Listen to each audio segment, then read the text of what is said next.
সুপ্রিয় দর্শক, আপনাদের ভালোবাসা আসলাম সেই চাঁদের মতো ফুটফুটে এক মেয়ের কাছে। আমরা শুনবো তার জীবন কাহিনী। আসসালামু আলাইকুম। ওয়ালাইকুম আসসালাম। আপু কেমন আছো? আলহামদুলিল্লাহ ভালো। তোমার ফ্যামিলির সবাই কেমন আছে? ফ্যামিলি সবাই ভালো আছে, কিন্তু আমার আব্বু একটু অসুস্থ। আচ্ছা, আর তোমার নামটা কি জানো? একবার বলবে প্লিজ। আমার নাম হচ্ছে মিথিলা। মিথিলা। তোমার দেশের বাড়ি যান কোথায়? ঠাকুরগা। ঠাকুরকে। আমার প্রশ্ন করার উদ্দেশ্য হচ্ছে, তোমাকে তো চিনি, দর্শক যে নতুন দর্শক আছে তারা তো জানার একটু বিষয় আছে, ওই জন্য প্রশ্ন করলাম। এখন তুমি কি করছো?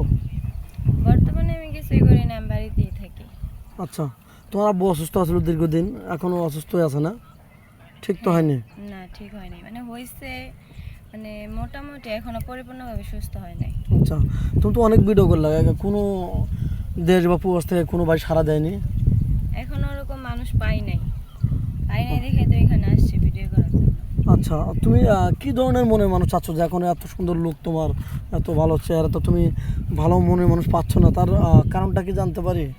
হয়তো তোমার আমার কোন চেহারা জায়গায়? ভালো না, এই কারণে হয়তো পাই নাই, বা আমার ব্যবহার হয়তো ভালো না এই কারণে, বা হয়তো আমি কোনো দিক থেকে কমতি আছি এই কারণে হয়তো এত ভিডিও করার পরও একটা মানুষ হয় আমাকে পছন্দ করলো না, বা কারো চয়েস হয় নাই। আচ্ছা, এটাই হতে পারে তোমার শেষ ভিডিও। কোনো প্রবাসী ভাই যদি তার ওয়াইফ থাকা অবস্থা তোমাকে বিয়ে করতে চায়, তোমাকে চালাতে পারবে, তাকে চালাতে পারবে, তা থেকে তুমি রাজি আছো? অ্যাকসেপ্ট করবে? রাজি আছি, আমার সমস্যা নেই।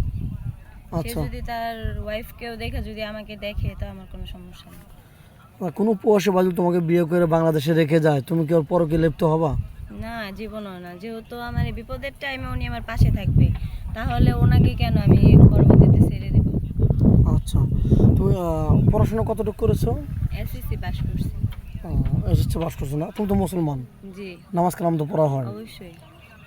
আচ্ছা, তোমার কি যৌথ ফ্যামিলি ভালো লাগে না সিঙ্গেল ফ্যামিলি ভালো লাগে? যেহেতু ফ্যামিলি ভালো লাগে, মানে আল্লাহ পাক যেটা কপালে রাখছে সেটাই তো হবে, তাই না? তা তো অবশ্যই। তো যাই হোক, বিয়ের পরে তোমার যেমন এখন তোমার অভাব বা দরিদ্র, তোমার ভালো পরিবারে বিয়ে হলো, আল্লাহ তোমার মুখগুলো তাকাইলো, অনেক ভালো পরিবারে তোমার বিয়ে হলো, তোমার কি কোনো ইচ্ছা আছে যে তোমার স্বামী কিনা কোথাও ভ্রমণ করতে যাবো, কোথাও ঘুরতে যাবো, এরকম আশা আছে? আশা নাই, স্বামীকে নিয়ে সারা জীবন ভালোভাবে সংসার করবো, এটাই আমার একমাত্র ইচ্ছা। ঠিক আছে, কোনো জায়গায় ঘুরতে যাওয়া আমার কোনো ইচ্ছা নেই। স্বামী যদি নিয়ে যায় তাহলে যাবা নাকি? স্বামী যদি ভালোবেসে কোনো জায়গায় নিয়ে যায় তাহলে যাব। হুম, ঠিক আছে, শুনলাম। তো এখন তুমি মানে আর কি বলবো, আমার থেকে গেছি আমি, কাটে না। আচ্ছা, তোমার সাথে যোগাযোগ আচ্ছা, এই ভিডিও দেশ বা বিদেশ থেকে সবাই দেখছে, ভিডিওটা পাবলিক হচ্ছে, তোমার সাথে যোগাযোগ করবো কীভাবে? তোমার ফোন নাম্বারটা দিয়ে দাও।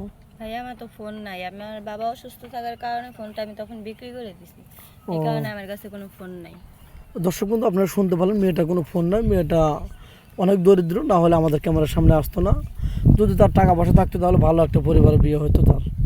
তো যা প্রতিটা মানুষের জীবনে স্বপ্ন থাকে, হয়তো মেয়েটারও জীবনের স্বপ্ন ছিল, কিন্তু এ পর্যন্ত পূরণ হচ্ছে না। তো আমি আশাবাদী যে এই ভিডিও আর শেষ ভিডিও যেন হয়, আমিও দোয়া করি। তো আমাদের ইউটিউব চ্যানেল কর্তৃপক্ষের নাম্বার দেওয়া থাকবে স্ক্রিনে, কেউ ভিডিও কল দেবেন না, অডিও কল দেবেন। ভিডিও কল দিলে ব্লক করতে বাধ্য হবো। ভালো থাকবেন, সুস্থ থাকবেন, এটাই কামনা করি।